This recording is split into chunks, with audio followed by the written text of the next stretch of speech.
आपण जे जे मला हक्काचं मागितलं मी एवढं सांगतो की हा आपला धर्मनिराश होणार. पुढच्या पंचवर्षीला घरामध्ये म्हणले पाहिजे की देशाचा चेहरा बदलण्याचं काम राज्य पाहिजे केलं. मी या सोमसिद्ध मंदिरामध्ये आणि मंदिराच्या प्रांगणामध्ये विसर्जनाला आस्वाद करतो. येणाऱ्या काळामध्ये आपण जे जे मला मागितलेलं ते देण्याचा प्रयत्न करतो. मी आश्वासन देणार नाही, कारण मी कोणत्याही पदावर असताना 20 लाख रुपयाचा निधी दिला. त्याचा नारळ फोडण्यासाठी मी आम्ही आलो होतो आणि तो नारळ फोडल्यावर तुम्ही माझा सत्कार केला. तो सत्कार कमी पैशात तुम्ही मला केला, कारण आमदार झाल्यावर सत्कार नव्हता तर 20 लाख रुपयाची निधी दिला म्हणून तुम्ही माझा सत्कार केला. म्हणजे एका सत्काराच्या पैशाची बचत आपण केली. असू द्या, विनोदाचा भाग दिला आहे. 850 मोठा मला मदत करून देशभराने एक अभूतपूर्व अशा पद्धतीचं उदाहरण माझ्या समोर ठेवलं. माझ्या सगळ्या कार्यकर्त्याला हा विचार करतो की या गावाने मला भरभरून दिले, त्यामुळे आता तुम्ही तुमचं काम केलं, आता मला आमदार म्हणून माझं काम करायचं आहे.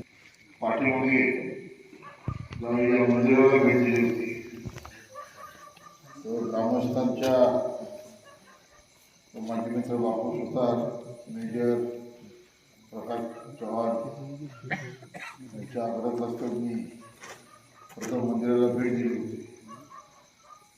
सुप्रसिद्ध रामदेवाचं दर्शन घेऊन आपल्या काही मागण्या घेऊन गेलो होतो.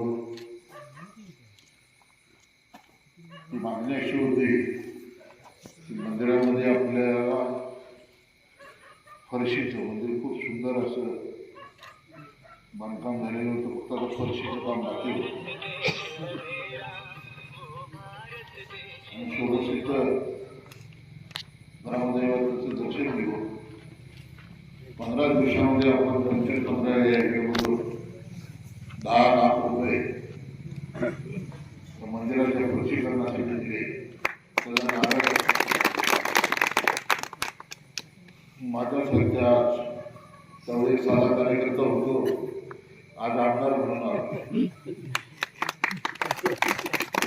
नागनाथ बनगर, चौधरी चौरे, गुरुदेव कोळेकर, गणेश शेंडगे, केशव वागचौरे, प्रकाश काळे, देव चव्हाण, उमेश मेंढगे, राजाभाऊ गोंडर, सुरेश चव्हाण, प्रकाश चव्हाण, सुदाम चिंगाडे, बापू सुतार, पोपट गायकवाड उर्फ मेजर हा असं म्हणून उपस्थित दीक्षा गावातील सर्व ग्रामस्थ, मतदार बंधूंनी दिले. सोबतसिद्ध मला तुमच्या ग्रामदैवताचं दर्शन घेऊ आपण कामाची सुरुवात केली. त्यानंतर लगेचच लेगरे वस्ती ते रिक्षा आणि पावसाळ्यामध्ये अत्यंत रस्त्याची दुरावस्था होती. आणि त्याही कामासाठी जिल्हा नियोजन मंडळातून आपण 10 लाख रुपयाचा निधी मी माझ्या स्वतःच्या प्रयत्नातून त्यावेळेला दिला. आणि शरदभाऊ कोणत्याही पदावर नसतात त्या मतदारसंघात काम करत असताना देशाला 20 लाख रुपये देण्याचं काम माझ्या हातून त्यावेळी घडलं. सोमसिद्ध कुस्त्यालाही आलो, त्या कुस्त्यालाही काही बक्षीस दिला. कार्यकर्ते होतो आणि सोमसिद्ध देवाचा आशीर्वाद माझ्या पाठीशी देशामध्ये खंबीरपणे उभा.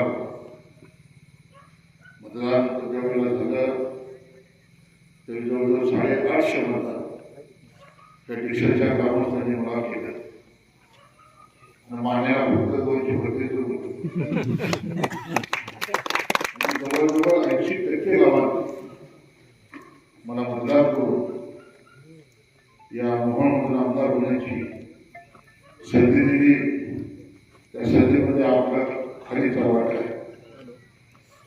त्यावेळेला माझ्याकडे परत नव्हतं, तर 20 लाख रुपयापर्यंत गाडी थांबली होती. आज मी आमदार झालेलो आहे, मागण्याचं निवेदन झालेलं आहे. मी देवाच्या दारामध्ये आपल्याला आश्वस्त करतो, कारण मी काम करणारा कार्यकर्ता आहे. कुणावरती टीका टिप्पणी करणं हे माझ्या रक्तामध्ये नाही. परंतु ज्यावेळी आमच्यावर टीका झाली, या मतदारसंघामध्ये स्वतः काही केलं नाही. 40 वर्ष सत्ता यांच्या हातात होती आणि ज्या वेळेला ग्रामीण भागातले शेतकऱ्यांची निवेदन माझ्याकडे येत होती, तेव्हा आपण सरकारकडून जर मिळेल त्या निधीतून काम करत होतो. आदरणीय मुख्यमंत्री एकनाथजी शिंदे साहेबांचा आशीर्वाद आपल्या पाठीशी खंबीरपणे उभा होता. शिंदे साहेबांच्या माध्यमातून जवळजवळ वर्षे 100 रस्ते आपण मंजूर केले. परंतु तेवढ्याने आपलं काम भागत नव्हतं. शेतकऱ्यांची जटिल असा प्रश्न होता की पाऊस पडल्यानंतर गावात येता येत नाही, आम्हाला तुम्ही उर्मी करून द्या. परंतु सरकारने आपला निधी त्यावेळेला स्वतःच्या खिशामध्ये हात घालून तुम्ही पाहिला असेल, मागं गेला रस्ता मागं गेला पाणी हे धोरण अपनावलं.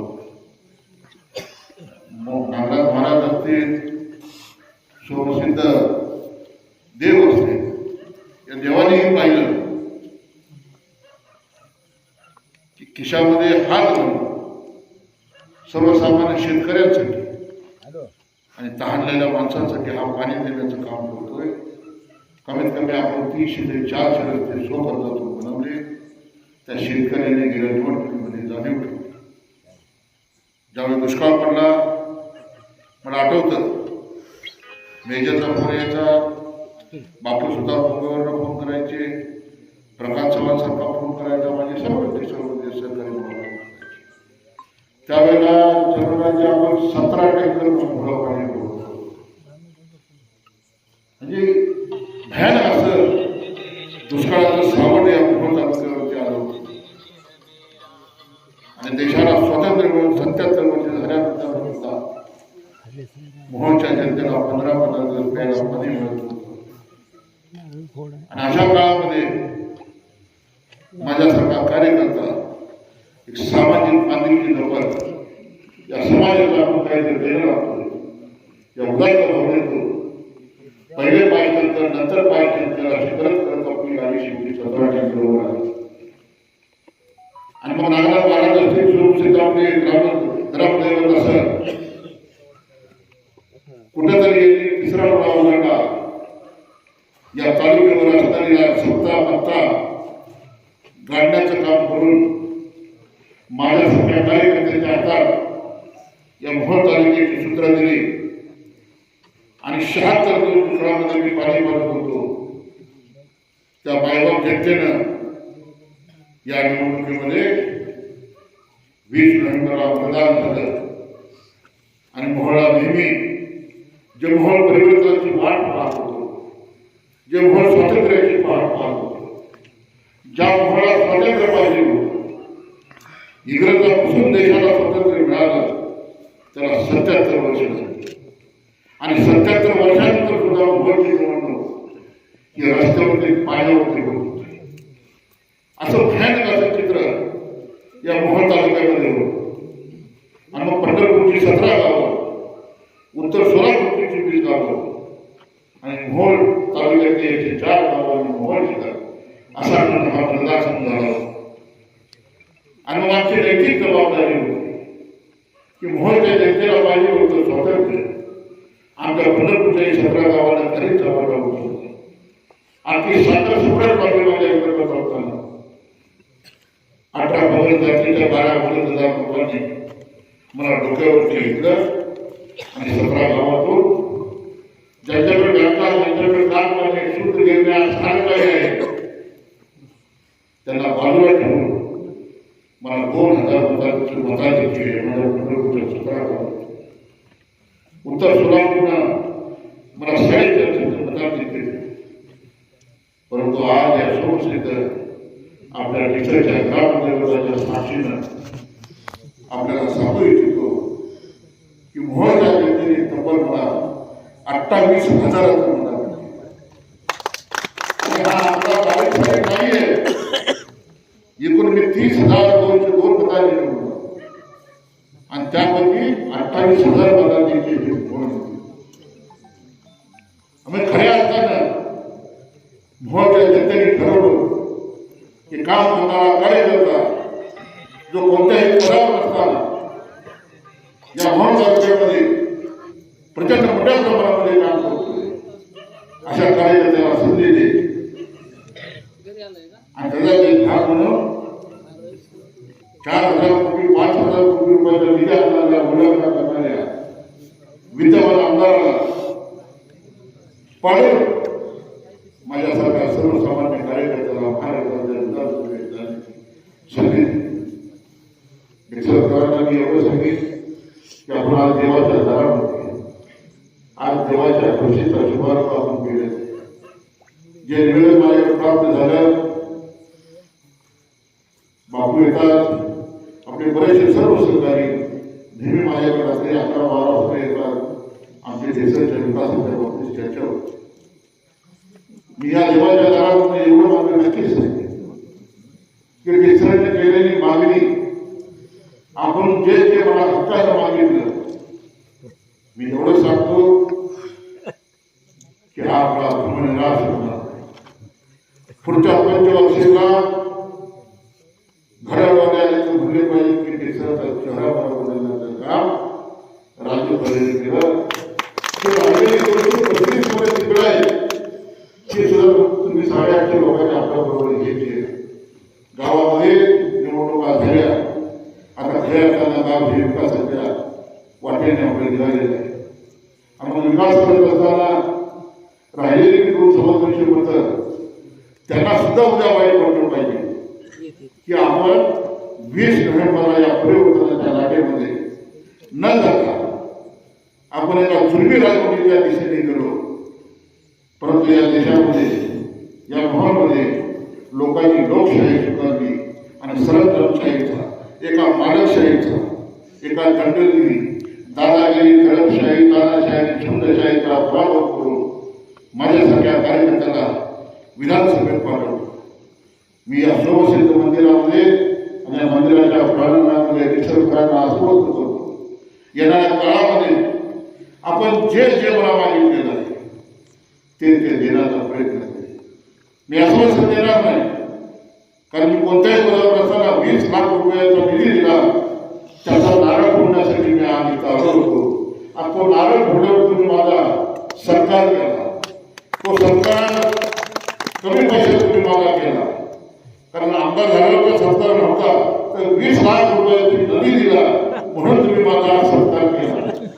म्हणजे एका सत्काराच्या पैशाची बचत आपण केली. असू द्या विनोदाचा भाग दिला आहे 850 मोठा मला मदत करून देशभराने एक अभूतपूर्व अशा पद्धतीचं उदाहरण माझ्या समोर ठेवलं. माझ्या सगळ्या कार्यकर्त्याला हा विचार करतो की या गावात मला भरभरून दिले त्यामुळे आता तुम्ही तुमचं काम केलं आता मला आमदार म्हणून माझं काम करायचं आहे. आपण जे निवेदन मला दिलंय त्या निवेदनाचे बापू एकही काम शिल्लक राहणार नाही. जेवढा लागणार तेवढा निधी देऊ देशाचा चेहरा मला बदलण्याचं काम आमदार राजूकडे केल्याशिवाय राहणार नाही अशा पद्धतीचं वचन मी सर्वसिद्ध या आपल्या ग्रामदेवतांच्या समोर देतो. आणि लवकरच होईल विकास कामाचा नारळ फोडण्यासाठी 2-4 महिन्यांनी पुन्हा एकदा आपली मुलाखत होईल. त्यावेळेला आपल्या लक्षात येईल की गाव आपलं विकासाच्या दृष्टीनं पुढे निघालेलं आहे. आपण मला मान सन्मान केला त्याबद्दल मी आपण नामसून आभार व्यक्त करतो आणि मी आपली रजा घेतो. जय हिंद जय